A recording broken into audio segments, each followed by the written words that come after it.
WhatsApp guys, Delhi में अरविंद केजरीवाल के रिश्तेदारों के घर पर चला बुलडोजर। भाई क्या हो गया है, पूरा मामला देखते हैं। मेरे को लग रहा है वही रोहिंग्या इन सब के वो घर जितने ये बस कर ली थे ना इन्होंने बांग्लादेश से आए हुए। जो वो हाँ। देखते पूरी वीडियो 1 2 3 गो। झुग्गियां तोड़ने वाली है और आज मुझे जेल में लेके जा रही है क्योंकि मैं इन झुग्गी वालों की आवाज उठा रही हूँ। भारतीय जनता पार्टी, रेखा गुप्ता जी, झुग्गी वालों की हाय लगेगी आपको।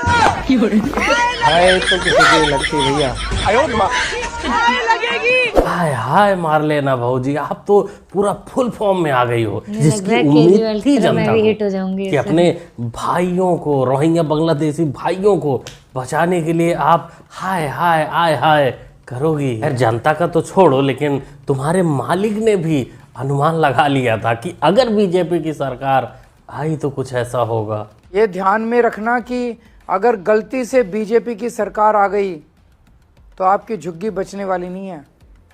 सारी झुग्गियां ये 6 महीने में तोड़ देंगे। मियाँ जी, अगर आप तीसरी बार आए होते तो अब की बार तो आधा दिल्ली रोहिंग्या और बांग्लादेशियों के कब्जे में होता। दोस्तों, जैसे कि आप सबको खबर लगी ही होगी कि दिल्ली में बुलडोजर का ताबड़तोड़ एक्शन हो रहा है अवैध कॉलोनियों पर और अवैध तरीके से जो भारत में रह रहे हैं, बांग्लादेशी हो गए, रोहिंग्या हो गए, पाकिस्तानी हो गए, उनके ऊपर कालकाजी में 1200 से ज़्यादा झुग्गियों को नष्ट नाबूद कर दिया गया जो अवैध तरीके से बनी थी।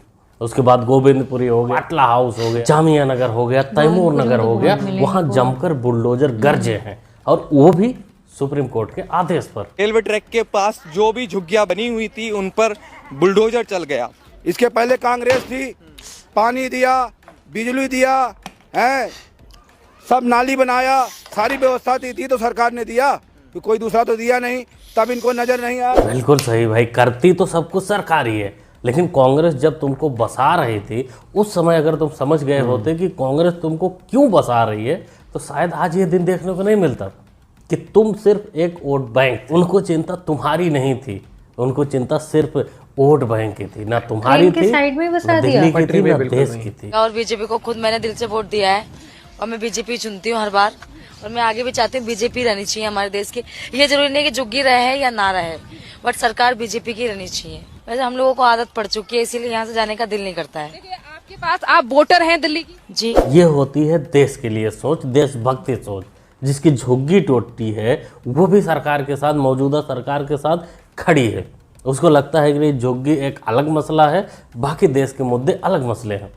झुग्गी टूटी है, इनका भी टूटा है। भाई हर आदमी का जो मकान होता है, आशियाना होता है, झुग्गी हो चाहे बड़ा बिल्डिंग हो, तो उसके साथ उसका इमोशनल अटैचमेंट होता है। लेकिन इसका मतलब ये नहीं कि उस झुग्गी के सहारे बाहरी लोगों को बसा दिया जाए, उनको घर बांट दिया जाए। कैसी ट्रेन आ रही है और लोग यहाँ पर रहते हैं और यहाँ पर बच्चे भी खेलते हैं और अगल बगल में देखिए कितना, मतलब 2-3 फीट का ही डिस्टेंस है दुकानों के बीच में और रेल पटरी के बीच में। देखिए भाई कैसे क्रॉस करके गए। कल को इनके साथ कोई कैजुअलिटी होती है तो सरकार के ऊपर ही इल्जाम आ जाएगा कि सरकार ने हमारी सुरक्षा का ध्यान नहीं दिया। बिल्कुल लोगों से और जानते हैं क्योंकि यहाँ पर देखिए अवैध तरीके से रहना। कुछ बोलोगे नहीं, मेरी तबीयत है खराब, तबीयत खराब हो रही है हमारी। अच्छा, घर टूट गया इसलिए तबीयत खराब हो। ताऊ जी क्या बोलेंगे, ताऊ जी की तो ये तो अपनी बड़ी है, पटरी पे चला दे घर चले तो 50 बच्चों को लेकर कहाँ जाएं ये सोच रहे हैं, क्योंकि वहां से तो ये अकेले आए थे और यहाँ तो इन्होंने पूरी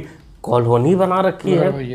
जैसे दीमोको की कॉलोनी होती है ना, वैसे ये दिल्ली में इनकी तो कॉलोनियां हैं।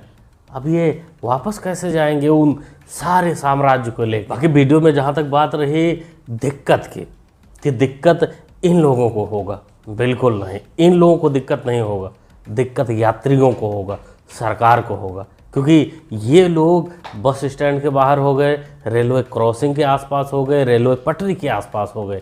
ये लोग बसाए ही इसीलिए जाते हैं कि जब भी कुछ ऐसी घटना हो, दंगे जैसी हालत हो, तो सबसे पहले ये ट्रेन पर हमला करें। 2049 वाली जो इनकी सपना है वो पूरा करने में ये मदद करे, इसलिए इनको बसाया जाता है।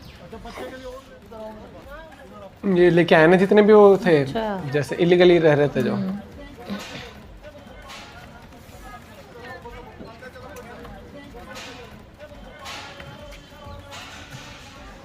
पूरी बस भरी हुई है। ये वीडियो उत्तर पूर्वी दिल्ली का बताया जा रहा है।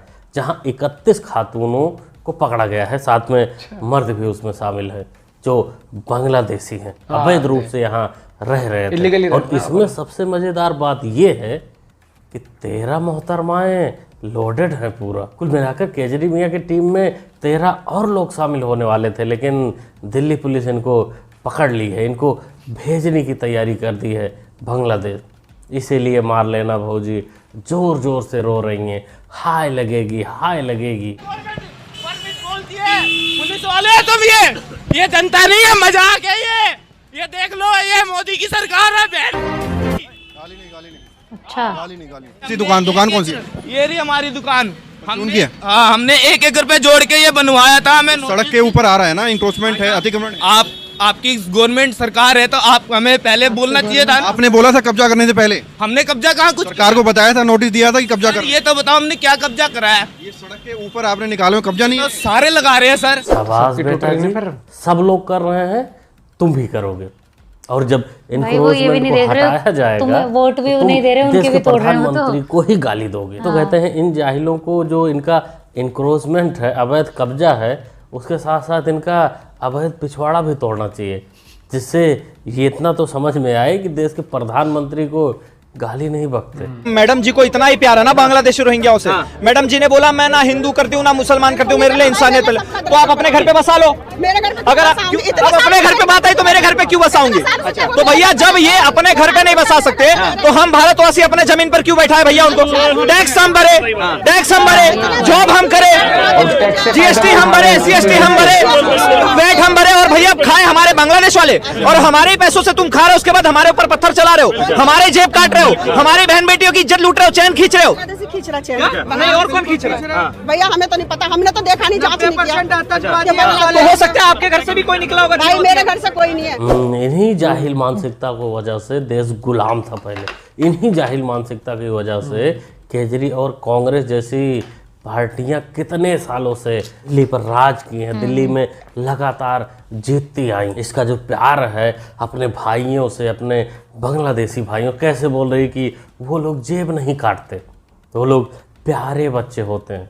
हम तो कहेंगे अगर पूरी तरीके से दिल्ली को ना साफ किया गया तो अगले चुनाव में तो खैर बीजेपी साफ ही हो जाएगी वहाँ से, क्योंकि ये लोग दोबारा ऐसी गलती नहीं करेंगे। ये लोग जो अवैध तरीके से बसे हैं, अगर ये छूट जाएंगे तो ये दोबारा नहीं आने देंगे बीजेपी को। अगली बार ये पूरा प्रयास करेंगे कि इनके ही आका की सरकार आए, कांग्रेस या केजरी। वीडियो रील पे आजकल रील चल रही है व्हाट्सएप ग्रुप पे कि भाई ये झुग्गी टूट गई, ये झुग्गी टूट गई। मैं उसकी सच्चाई भी बताना चाहती हूँ। 3 केस मूर्तियां दिखाए जा रहे हैं। एक जो वजीरपुर की फाटक पे है, भाई जो बिल्कुल ही अगर रेलवे लाइन पे आ जाएगा और रेलवे लोग कहेंगे कि भाई हमें सिग्नल नहीं दिखता 3-3 मंजिला मकान से, तो उसकी जिम्मेवारी थोड़ी ना सरकार लेगी। कल को कोई एक्सीडेंट हो जाए, किसी का जान चला जाए, तो किसकी जिम्मेदारी होगी भाई? किसने कहा कि रेलवे लाइन पे जाके बसो? बिल्कुल रेलवे से सटा करके, यदि उसमें DDA या रेलवे एक्शन लेती है तो सरकार कुछ नहीं कर सकती। बिल्कुल सही बात है भाई, दिल्ली के CM ने सही ही बोला कि जिस अथॉरिटी की जो जमीन है वो तो अपना लेगा ही। लेकिन यहाँ सबसे बड़ी बात ये है कि अब तक क्या इसके पहले ट्रेन चालक हो गए, ट्रेन के अधिकारी हो गए, क्या कभी उन्होंने सरकार से शिकायत की कि यहाँ से ट्रेन गुजरने में दिक्कत होती है, यहाँ बड़ी बड़ी बिल्डिंगें बनी हैं, झुग्गियाँ बनी हैं? क्या कभी किसी ने शिकायत की? और अगर शिकायत की तो एक्शन क्यों नहीं? किस गुंडे की वजह से उस शिकायत पर सुनवाई नहीं हुई, उसकी भी जांच होनी बहुत जरूरी है। नहीं तो इन लोगों को तो भगा दोगे, लेकिन वो दोबारा कहीं ना कहीं इनके आका जो हैं वहाँ बसा देंगे। इसलिए उन गुंडों को, उन देश के गद्दारों को पकड़ना बहुत ही जरूरी है। बांग्ला से हो ना? अच्छा, तो बांग्ला से आप यहाँ पे आए तो आप परमिट लेके आए कि ऐसे ही आ गए? कौन परमिट नहीं। आप कहाँ से हो चाचा? बांग्ला से हो? बांग्ला से हो ना? तो बाहर से कैसे आप अंदर एंट्री कैसे किए? पश्चिम बंगाल से एंट्री किया ना? तो एंट्री ऐसे करने देते हैं वहां से? मतलब ऐसे आपको नहीं पता कि दूसरे देश में अगर जाते हैं अपने कोई देश में परमिशन के बिना, वीजा के बिना, ठीक है, तो वो इलीगल होता है, तो आपको ये पता नहीं था? बांग्लादेश से कैसे एंट्री मिली आपको?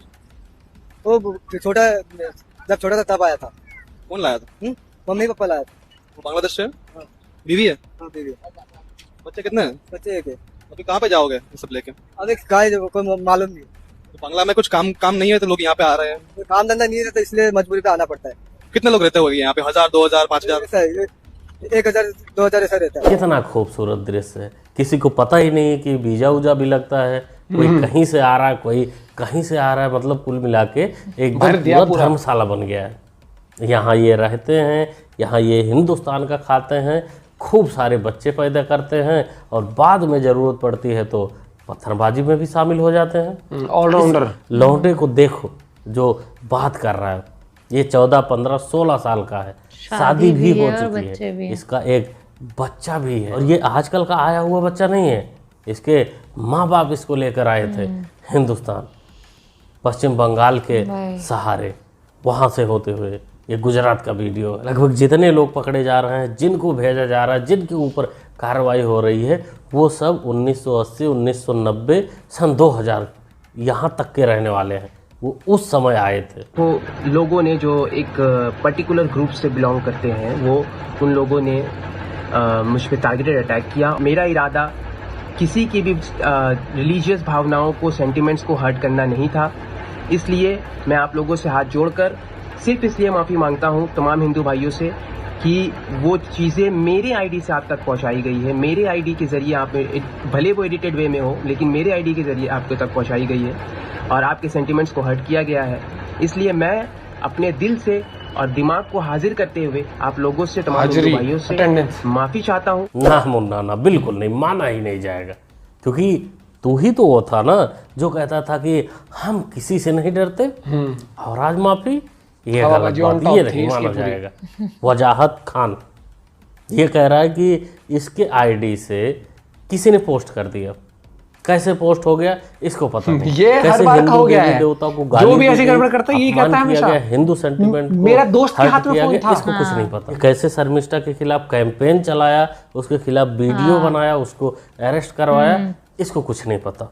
लेकिन आज ये अरेस्ट हो चुका है पश्चिम बंगाल पुलिस द्वारा। पश्चिम बंगाल पुलिस द्वारा अरेस्ट हुआ तो समझ ही सकते हैं कि संरक्षण सरकार का तो मिलेगा ही।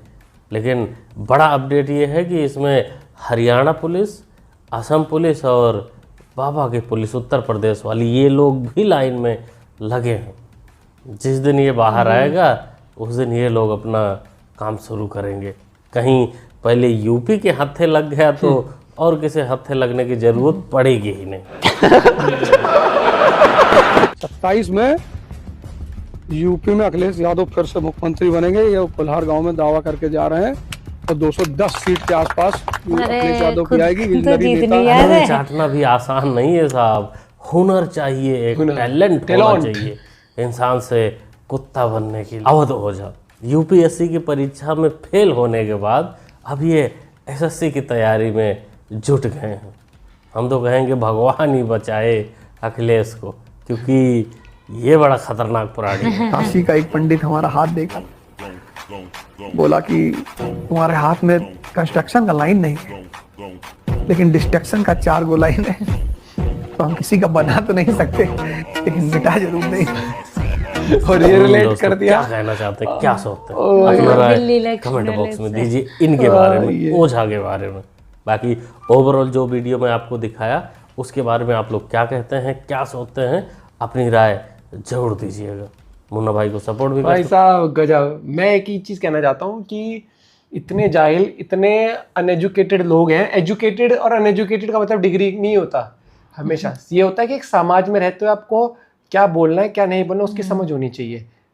हाथ में फ़ोन, रील का बटन, इंटरनेट, बस सब समझते हैं हवाबाज है, हमें वायरल होना है। वायरल होने के चक्कर में इतना वो अंडरस्टैंड बग जाते हैं। और उसके बाद जब इनके ऊपर कार्रवाई होती है ना, मेरे तो दोस्त के हाथ में फोन था, मैं अपने होश में नहीं था। बहुत वो, हाँ ठीक है, इनकी जब सुताई होती है फिर इनको अकल ठिकाने आती है ना, तो बहुत जल्दी इनका फोन किसी और के हाथ में चल जाता है। बहुत जल्दी इनकी मानसिक संतुलन किसी और रूप में था।